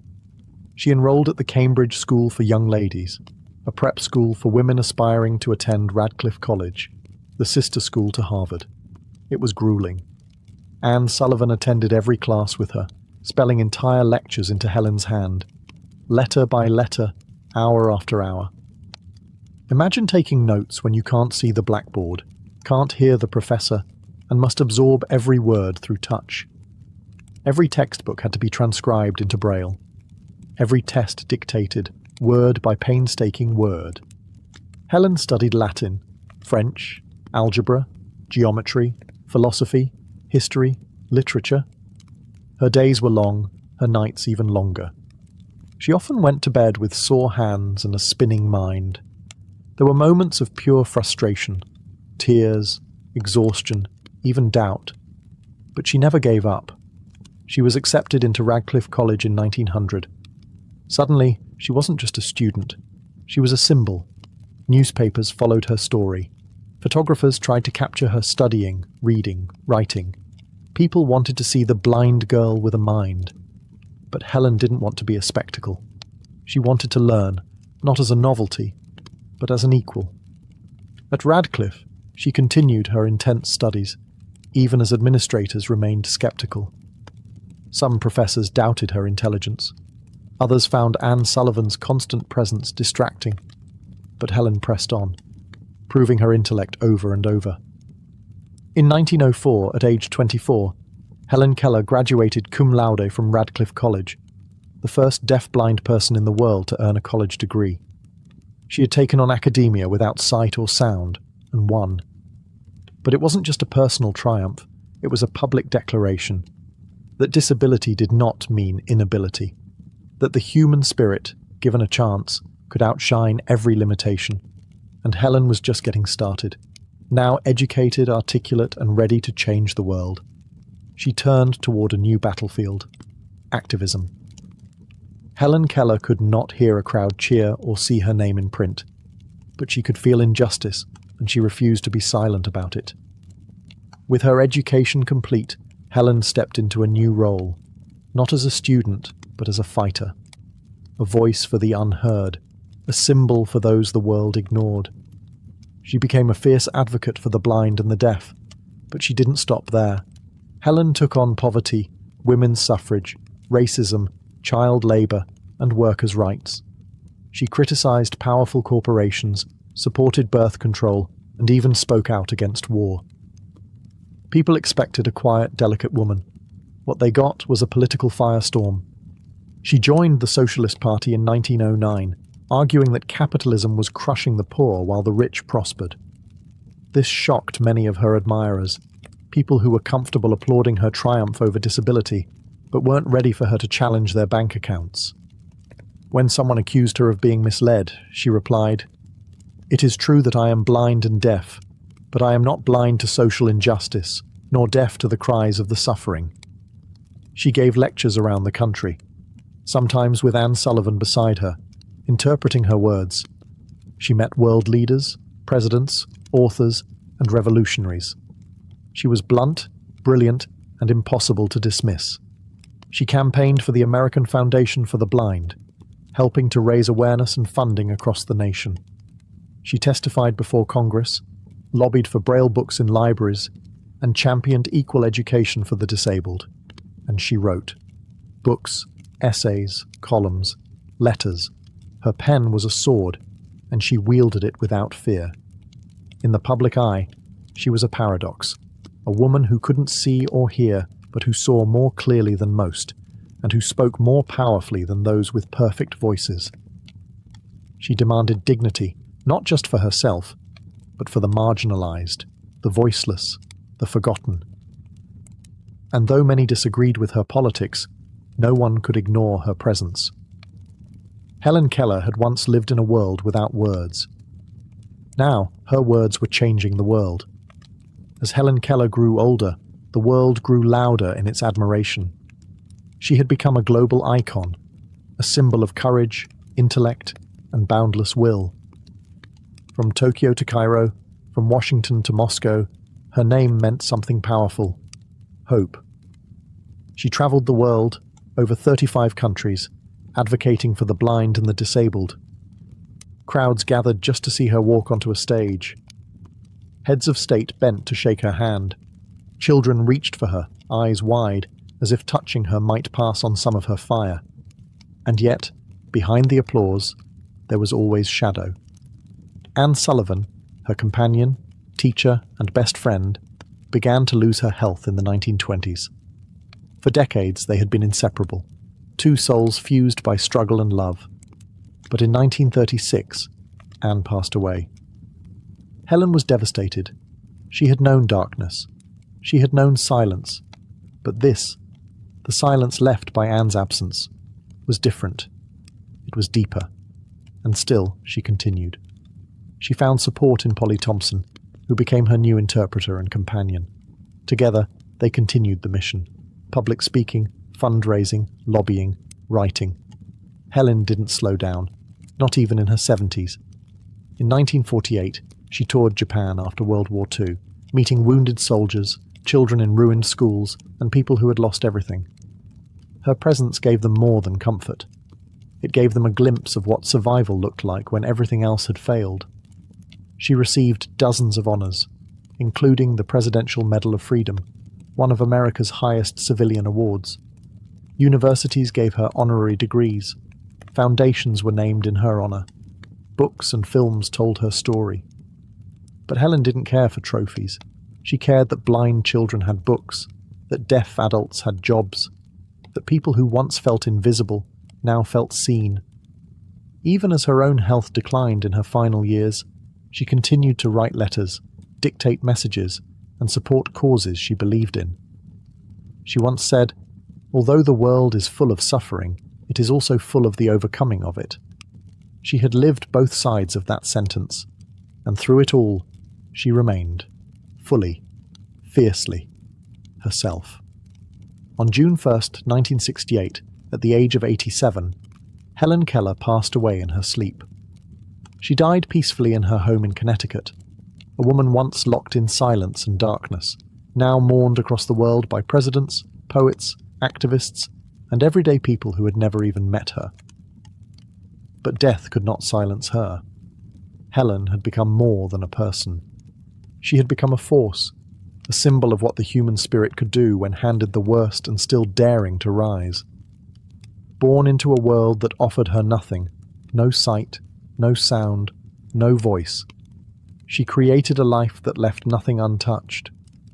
She helped rewrite how people viewed disability. She shattered the idea that blindness meant helplessness, or that deafness meant ignorance. She proved that communication isn't limited to ears or eyes. It comes from the soul. She wrote 14 books, gave hundreds of speeches, and met every US president from Grover Cleveland to Lyndon B. Johnson. She changed laws. She changed institutions. But most of all, she changed minds. Her life wasn't easy, and she never pretended otherwise. She faced illness, rejection, grief, and public criticism. But she never let those things define her. Instead, she defined herself, loudly. She once said, "I am only one, but still I am one. I cannot do everything, but still I can do something." And what she did was reshape history. Today, schools bear her name. Statues stand in her honor. Her books are still read. Her quotes still passed between people in need of strength. And in moments when life feels too heavy, when silence seems too loud, when darkness seems to stretch endlessly, her legacy reminds us. There is always a way through. You may not see it, you may not hear it, but you can be it. Helen Keller never saw a sunrise, she never heard applause, but she taught the world how to listen. And that's a voice that never fades. Long before runways and designer tags, fashion began where civilization did, with sunlight, sand, and the struggle to survive. In ancient Egypt, fashion wasn't just practical, it was sacred. With the Nile as their mirror and the desert as their backdrop, Egyptians draped themselves in linen, light, breathable, and born from the flax that grew along the riverbanks. But it wasn't just about beating the heat. Clothes were spiritual, symbolic. Pharaohs wore finely pleated kilts, golden pectorals, and intricate collars encrusted with lapis lazuli, carnelian, and turquoise. Every color meant something. White for purity, green for fertility, blue for the gods. The more detailed the weave, the more divine your status. Even children went unclothed until puberty, their innocence worn openly, while the elite were wrapped like living statues, their garments reflecting order and cosmic balance. Across the Fertile Crescent, in Mesopotamia, fashion served a similar dual purpose: protection and prestige. Men wore woolen skirts tied with belts. Women wore layered robes and veils, the earliest legal code to mention clothing, the Code of Hammurabi, actually dictated who could wear what. Veils, reserved for noble women. Slaves, forbidden to wear them. Ancient India brought colour into the conversation. With hand-spun cotton and early silk, people wore saris, dhotis, and turbans dyed with plant-based pigments like indigo and madder root. Their textiles told stories of region, of ritual, of rhythm. The Indus Valley might not have left us volumes of written history, but its tiny terracotta figurines show hairstyles, jewelry, and textiles that speak across time. And then there was China, where silk wasn't just a fabric, it was a revolution. Legend says Empress Lezu discovered it when a silkworm cocoon dropped into her tea. By the time of the Shang dynasty, silk became a state secret, protected as fiercely as gold. Who wore silk? The elite, the rulers, the heavens' favourites. Even this early, fashion was never random. It separated kings from servants, priests from commoners, men from women, and sometimes mortals from gods. The shape of a robe, the twist of a belt, the colour of a thread. Fashion was language before writing, art before galleries, and long before anyone said, "Look at me," clothes already had the world's attention. In the marble halls of Athens and on the crowded streets of Rome, fashion became philosophy and a uniform of identity. The ancient Greeks favoured balance in all things, in architecture, in thought, and in the folds of their garments. Men wore chitons, rectangular linen garments pinned at the shoulder and belted at the waist. Women draped themselves in peploi or Himation cloaks, graceful folds of fabric that transformed the body into a living sculpture. Sandals were simple, hair was styled with restraint, and jewelry, though present, was always in service to harmony. To the Greeks, beauty was moral. Simplicity meant virtue. Ornamentation was fine, as long as it didn't shout. But then came Rome, and Rome never whispered. Roman fashion was about spectacle, power, class. Where the Greeks draped, the Romans layered and legislated. The toga, made from a single piece of wool up to 20 feet long, became the ultimate Roman status symbol. Not everyone could wear one, only male Roman citizens, and even then, there were rules. There was the toga virilis for adult men, the toga praetexta with a purple stripe for senators and magistrates, and the toga picta, embroidered with gold and reserved for emperors and victorious generals. Each type was a costume of authority. Beneath the togas, everyone wore tunics, the t-shirt of the ancient world. Simple, knee-length for men, ankle-length for women. But even tunics told stories. A wealthy Roman might wear a tunic woven from Egyptian linen or dyed with rare murex purple, a colour so expensive it was worth more than gold. Women's fashion in Rome was equally coded. The stola marked a married woman. The palla, a cloak-like shawl, offered modesty and movement. Hair was curled, braided, piled high and sometimes adorned with gold or ivory pins. Fashion wasn't just about beauty. It was a message of fertility, virtue, and social belonging. Even slaves had a fashion role, defined by what they couldn't wear. In both Greece and Rome, clothing didn't just protect the body. It displayed your rank, your role, your citizenship. Every fold, every fabric, every colour was a declaration. You didn't just wear a toga, you wore the state. While Rome wrapped itself in wool and Greece in linen, Asia was spinning something far more luxurious: silk. The Silk Road was more than a trade route. It was a fashion superhighway. Stretching from China to the Mediterranean, it carried not just goods, but ideas, fabrics and styles that would shape centuries of dress. At the heart of it all was China, where silk wasn't just an export. It was a symbol of imperial control. For centuries, the knowledge of silk production was guarded like a state secret. Only royalty and high-ranking officials were allowed to wear the most refined silks, dyed in colours reserved for emperors, like the brilliant, near-mythical imperial yellow. Chinese robes, especially under the Tang and Han dynasties, were masterpieces of structure and symbolism. Embroidered dragons, phoenixes and clouds weren't just decoration. They were spiritual markers of rank and destiny. A person's robe said more than a scroll ever could. Further west, in India, fashion took a different turn, bold, colourful and sensually draped. The sari, still worn today, dates back thousands of years. Woven from fine cotton and silk, dyed with indigo and turmeric, saris weren't just beautiful, they were regional fingerprints. A woman's fold, fabric and border could reveal where she was from, her caste, her status. Meanwhile, in Japan, elegance met armour. During the Heian period, nobles wore layered silk robes called junihito, their sleeves and collars revealing carefully coordinated colours, a kind of poetic fashion code. But as the samurai class rose, fashion turned toward function and symbolism. Enter the kimono. Worn by both warriors and commoners, the kimono became a garment of layered meaning, its fabric, weave, and design communicating season, occasion, and even political loyalty.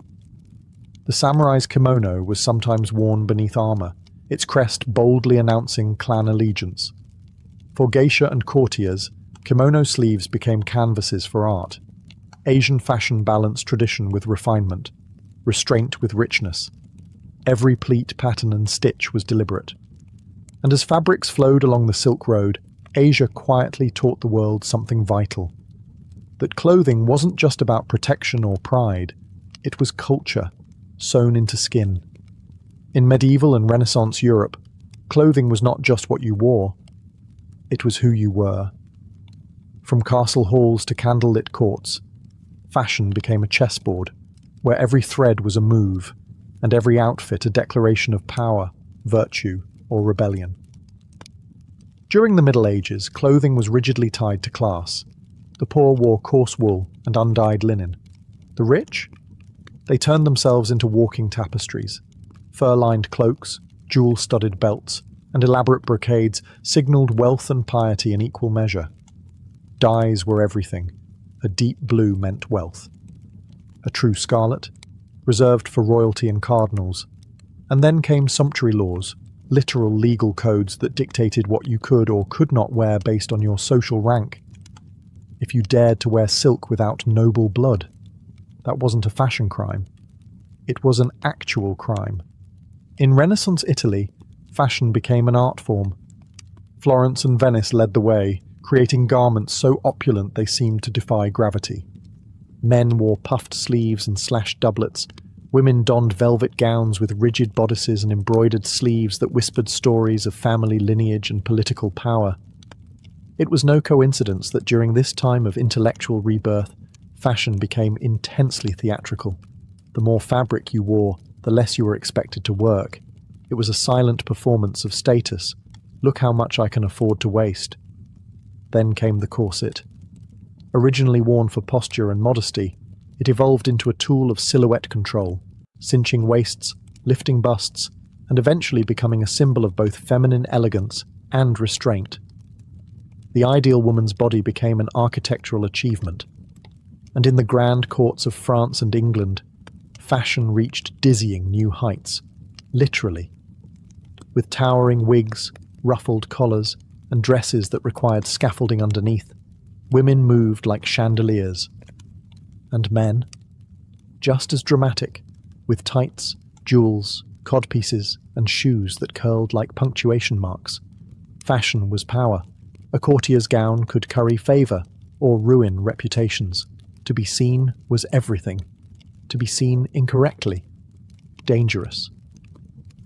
In a world of crowns and conspiracies, clothing was armour, not just against the cold, but against irrelevance. By the 17th century, European fashion had become a spectacle of excess. At the French court of Louis XIV, fashion wasn't just a pastime, it was policy. Versailles was a stage, and everyone wore a costume. Men strutted in brocade coats with gold embroidery, lace cuffs, silk stockings, and red-heeled shoes, a signature of the king himself. Their hair, powdered, perfumed, and piled into towering wigs, often adorned with curls, ribbons, and even miniature ships. Women's dresses were architectural wonders. Wide panniers stretched skirts out several feet on each side. Gowns were layered, ruffled, and embroidered within an inch of collapse. The skin was powdered white, cheeks painted red, and beauty spots placed like exclamation points. It was beautiful, ridiculous, and deeply political. In a world where wealth meant control, fashion became a language of elite detachment. To the nobility, clothing was a way to rise above the ordinary. To everyone else, it was a reminder of just how far they had fallen. And then came the French Revolution. In 1789, the people stormed Versailles, not just the palace, but everything it represented. Excess, inequality, silk and satin at the expense of bread. The guillotine didn't just fall on kings, it fell on wigs, heels, corsets. The fashion of the upper class became the uniform of the enemy. Suddenly, simplicity was power. The sans-culotte, or without breeches, proudly rejected aristocratic knee-length trousers. Instead, they wore plain trousers, the clothing of the working class. To wear extravagant clothes during this time wasn't just tone-deaf, it was dangerous. In the wake of revolution, fashion itself became democratic. The classical world was idolized. Clean lines, natural fabrics, Greek-inspired gowns, wigs and heavy makeup vanished almost overnight. Even Napoleon understood clothing as strategy. His military uniform, designed for drama and authority, helped create the image of the strong, modern leader. His wife, Josephine, popularized high-waisted gowns and sheer fabrics that redefined elegance for the Empire era. But the powdered wig had become a relic. Fashion had shifted. from flaunting wealth to redefining identity. The revolution didn't just change who ruled France, it changed what people wore to survive it. The 19th century roared in on the hiss of steam engines and the hum of textile looms. The Industrial Revolution didn't just change how people worked, it changed how people dressed. Suddenly, clothing wasn't reserved for aristocrats and royalty. Machines could spin, dye, and stitch fabric faster than human hands ever could. Mass production meant lower prices, more availability, and for the first time in history, fashion began to trickle down. But even as manufacturing modernized, style remained rooted in spectacle. Women's fashion took on volume, dramatic, sweeping, and almost absurd. The invention of the crinoline, a cage-like steel frame worn beneath skirts, allowed women to wear dresses that ballooned outward like open umbrellas. Some reached 6 feet in diameter, forcing women to move sideways through doors and practically orbit in ballroom circles. The message was clear. If you could wear a dress that prevented work, walking, or even sitting comfortably, you were probably wealthy enough not to care. Meanwhile, corsets tightened even further, shaping waists into wasp-like proportions. The ideal woman became a fragile hourglass, floating on a sea of silk, lace, and tulle. Fashion was both a prison and a pedestal. For men, fashion settled into sharp, sober lines. Tailcoats, waistcoats, top hats, the uniform of the respectable gentleman. It was during this time that the modern suit began to take form. Clean, restrained, professional, dignified without being flashy. But beneath the surface, new trends were stirring. Department stores sprang up in cities, offering ready-made clothes to a growing middle class. Fashion magazines like Godey's Ladies' Book and La Belle Assemblée began shaping tastes. And with photography emerging, people could now see what fashion looked like far beyond their village. The rise of the sewing machine in the 1850s brought yet another shift, not just in production, but in personal creativity. Home sewing patterns became popular, style became accessible. Fashion was no longer just for the elite, it was becoming a tool for expression. Even Queen Victoria had an impact, popularizing white wedding dresses, mourning black, and modesty as fashion. In this new industrial world, clothes no longer just reflected identity. They were now building it, one stitch at a time. As the 20th century dawned, fashion stood at a crossroads, torn between the corseted elegance of the past and the liberation roaring in with the future. Then came World War I, and everything changed. With men off to battle, women stepped into factories, fields, and offices.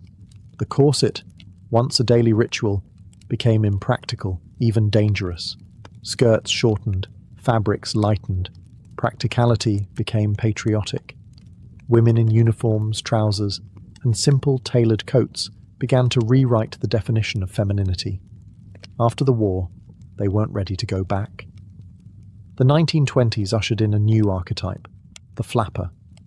She wore drop-waist dresses, bobbed her hair, painted her lips red, and danced in speakeasies with a cigarette holder in one hand and rebellion in the other. Her dresses shimmered with fringe and beads, her knees scandalized society, and her confidence defied generations of restraint. This was fashion as freedom, as refusal. Meanwhile, the men of the Jazz Age embraced sharp suits, wide-legged trousers, slicked-back hair, and Oxford shoes. Hollywood helped glamorize this image, on screen and off. Stars like Greta Garbo and Clark Gable set trends that audiences across the world followed. Then came the crash. The Great Depression of the 1930s forced fashion back toward conservatism. Hemlines dropped, colours dulled. People mended instead of buying. Style didn't disappear, it adapted. Old garments were reworked, flour sacks turned into dresses, and movie stars became style icons of hope amid economic despair. When World War II struck, fashion became a battlefield of its own. Materials were rationed, skirts became shorter, jackets boxier, fabrics stiffer. In the US, the government issued L85 regulations dictating how much cloth could be used in civilian clothing. Nylon, once used for stockings, was redirected for parachutes. Women in Europe wore utility clothing, efficient, minimalist, and often uniform-like. Men returned to service dress and battle dress. Yet out of these limits came innovation. Women wore slacks more frequently. Shoulder pads added structure. Fashion designers like Elsa Schiaparelli introduced surreal elements, thumbing their nose at the austerity. In the face of global conflict, fashion became more than style. It became resilience. A signal to the world that even in chaos, we still choose who we are and what we wear to survive. The world emerged from World War II battered but hungry for beauty. And in 1947, French designer Christian Dior gave it just that. He called it the new look. Cinched waists, full, sweeping skirts, soft shoulders, and delicate fabrics. It was a dramatic return to opulence, a celebration of femininity, luxury, and control. For many women, it felt like breathing again after years of rations and uniforms. But not everyone applauded.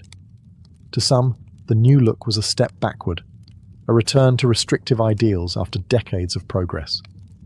The tension between tradition and transformation would define fashion for decades to come.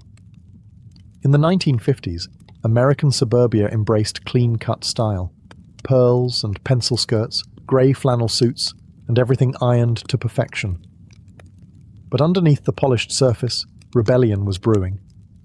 Teenagers, a newly defined demographic, began rejecting their parents' look. They idolized screen rebels like James Dean and Marlon Brando, whose plain white t-shirts, leather jackets, and blue jeans felt raw, honest, and dangerous. And there it was, denim. Once a symbol of the American working class, denim became the uniform of youth rebellion. It wasn't fashion made for you, it was fashion you claimed.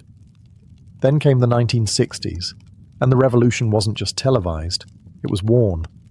London's mod culture gave birth to slim suits, mini-skirts, and bold prints. The hippies embraced embroidery, bell-bottoms, and second-hand chic. Fashion became political, anti-war, anti-establishment, anti-everything that came before. By the 1970s, the lines had blurred. Haute couture still thrived, but streetwear had found its voice. Music drove fashion, from disco's sequins to punk's torn shirts and safety pins. And through it all, jeans endured, dressed up, distressed, or ripped in protest. Designers like Yves Saint Laurent and Vivienne Westwood understood the shifting tide. Fashion was no longer dictated from the top down. It was now a two-way mirror, reflecting and shaping the world all at once. Clothes were no longer just about class or gender. They were about attitude, identity, resistance. From Dior's silks to Levi's denim, fashion had become something new entirely. Not just what you wore, but who you were. As the 20th century ended, fashion shed its final skin. It stopped asking, "What should we wear?" and started asking, "Who are we?" The 21st century began with a new energy, one driven by identity, diversity, and the rise of the digital age. Fashion was no longer ruled by seasonal trends whispered in the halls of Paris and Milan. Now, it pulsed through Instagram, TikTok, and street corners in Seoul, Nairobi, and New York. Trends were global and instant. A teenager with a smartphone could spark a movement faster than a runway ever could. The rise of fast fashion made style more accessible than ever before. Brands like Zara, H&M, and Forever 21 churned out catwalk-inspired clothes at lightning speed. But it came with a cost. Environmental damage, exploitative labor, and a growing awareness of fashion's dark side. In response, sustainability became a new standard. Designers started rethinking materials, waste, and responsibility. Thrift stores surged. Upcycling became cool. Capsule wardrobes and buy less, choose well became mantras. But the real revolution? It was representation. For decades, fashion favored one body type, one skin tone, one ideal. But now, the industry is changing. Designers are casting models of all races, sizes, genders, and abilities. Runways feature hijabs, wheelchairs, vitiligo, and drag. What once existed on the margins now walks center stage. Fashion became a battleground for cultural conversations. Think Black Lives Matter slogans on couture gowns, pride parades with high heels and glitter as protest armor. Indigenous designers reclaiming traditional patterns as a statement of survival. Gender, no longer a cage.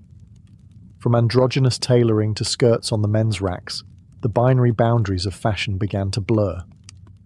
Icons like Billy Porter, Harry Styles, and Zendaya wore clothes not as statements, but as freedom.